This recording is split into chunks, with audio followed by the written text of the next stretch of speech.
In the previous episode, I showed the math behind why HSA, health savings account, makes sense in terms of premium savings and also tax-free growth for not only for medical need, but also supplementing your retirement fund at the age of 65 and older. Today, instead of showing you the math behind why HSA makes sense, today I'm going to attempt to provide an analogy between a typical health premium that people choose versus a high deductible premium that is HSA eligible, a renter versus a homeowner. Not everyone can be a homeowner because there's a lot of responsibility. You also need a down payment to be able to afford a house. Same thing goes with HSA. Not everyone should pick an HSA because you need extra emergency fund just in case something were to happen. You have the fund required to pay out of your pocket because you need to meet the maximum high deductible before your medical insurance kicks in. But if you are healthy and all you need is regular doctor visit, a regular physical yearly exam, then you won't feel the difference monetary wise. When you are a renter, all your rent goes toward the landlord. You, at the end of the day, gets nothing left. And that's the same thing goes with the health premium, regular health premium low deductible. Every time you pay that premium, whether you use it or not, it's gone. That includes with the FSA, flexible spending account, that you can also go use with the regular premium. When you are a homeowner, yes, your first 15 years of your payment, if it's a 30-year loan, is mainly going toward the interest. But once you pay your house off, that house is yours. That equity is yours. The same is true with HSA. The money that you contribute, the money that you invest and allows to grow in the market, it is yours. If you don't use it and you amass $1 million by age 65, it is all your money.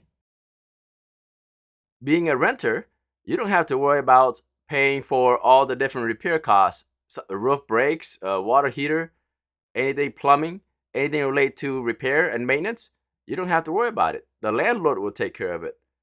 The same goes with regular health premium that most people pick.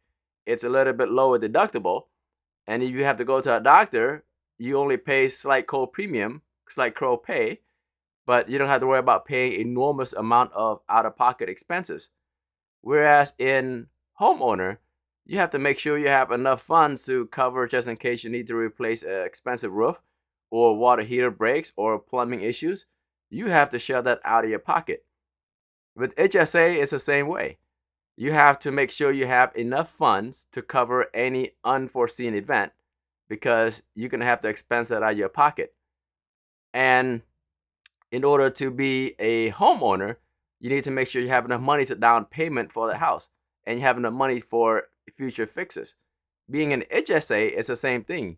You need to make sure you have emergency fund to cover expenses when they do arise.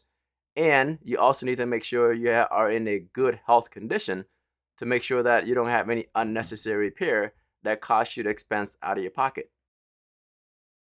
The question of whether or not you should be a renter versus a homeowner, or picking the low deductible premium or high deductible premium, which is HSA eligible, it all depends on different people. If you're not in good financial standing, unstable job, unstable pay, and you're in debt, and you cannot afford a good 20% down on a house, then renting for now to accumulate enough money makes sense. That goes the same with the health benefit premium.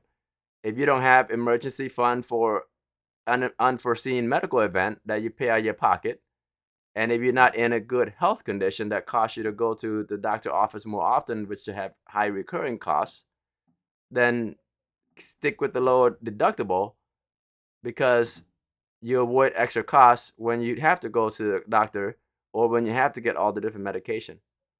Whereas as a homeowner, if you are in a good financial situation where you have a good 20% down and you have a great stable job with stable pay, then it's good to think about becoming a homeowner. The same goes with HSA and health savings account. If you're in a great health condition where you only need to go to a yearly physical exam and you have emergency fund to cover high deductible expenses before insurance kicks in, then it makes sense to think about picking a high deductible plan that allows you to contribute to HSA investment.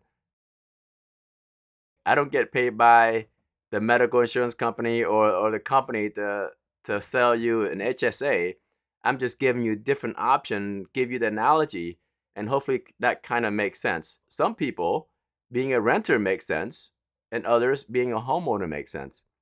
Some people picking the low deductible health premium makes sense because you have less out-of-pocket expenses, while others picking HSA makes sense because they don't have to worry about high deductible expenses because they're healthy and they can afford the extra cost if something were to happen, unforeseeable event. At the end of the day, it's up to you to decide based on your current circumstance, based on your current health condition. Does it make sense to pick the low deductible premium, or does it make sense to pick a high deductible premium that allows you to invest the money that you contribute? So instead of just keep paying the rent to the health premium cost, you can actually start paying to your future self. Every time you pay and contribute to HSA, you are paying for your future as well. Only you can decide which of the premium makes sense. I'm only here to give you the different option, the different analogy, and hopefully you make the best decision for you and your family.